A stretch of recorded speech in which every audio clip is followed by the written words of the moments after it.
இஸ்லாமிய கட்டடக்கலை வந்து தமிழ்நாட்டுக்கு ஏறத்தாழ 13-14வது நூற்றாண்டில் தான் வந்துச்சு. ஆனால் இஸ்லாம் வந்து 7வது 8வது நூற்றாண்டுலேயே வந்துருச்சு. இப்போ வந்தவங்களுக்கு தொழுகிறதுக்கு அவங்களுக்கு இடம் தேவை. அந்த மாதிரி இடம் தேவை அப்படிங்கிற பொழுது அவங்க வந்து இதை கட்டுமானம் பண்ணுறதுக்கு யாரை தேடணும்?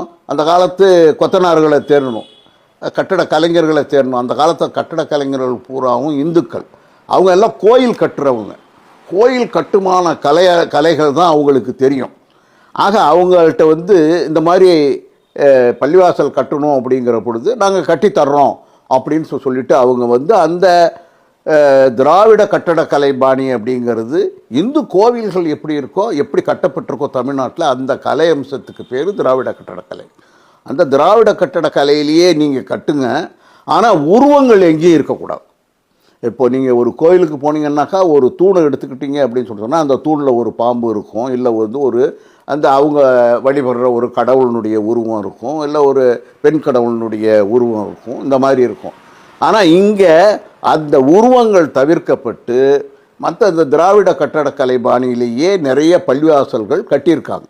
அந்த மாதிரி கட்டப்பட்ட பள்ளிவாசல்கள் மிக அதிகமாக வந்து கடற்கரை பகுதிகளில் இருந்திருக்குது.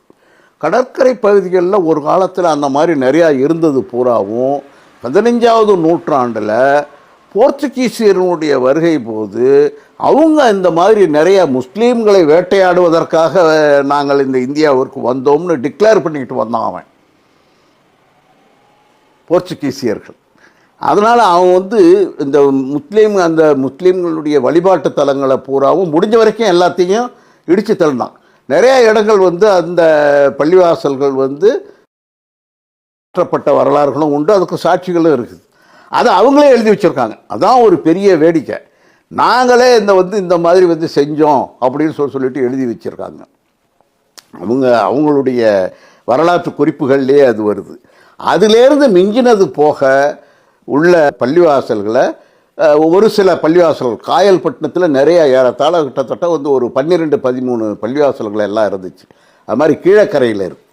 அது மாதிரி இது தேங்காய்பட்டினம், அந்த குளச்சல்னு ஒரு அருமையான ஒரு பள்ளிவாசல். இது மாதிரி குளச்சல், தேங்காய்பட்டினம், அந்த கடற்கரை பகுதியில் கன்னியாகுமரி மாவட்டத்தில் இன்னும் பல பகுதிகள், இங்கே தஞ்சாவூர் வரைக்கும், தஞ்சாவூர் கடற்கரை, அதிராம்பட்டினம், இந்த பகுதி வரைக்குமே அந்த மாதிரியான பழமையான திராவிட கட்டடக்கலை பாணியில் உள்ள பள்ளிவாசல்களை நிறைய பார்க்கலாம்.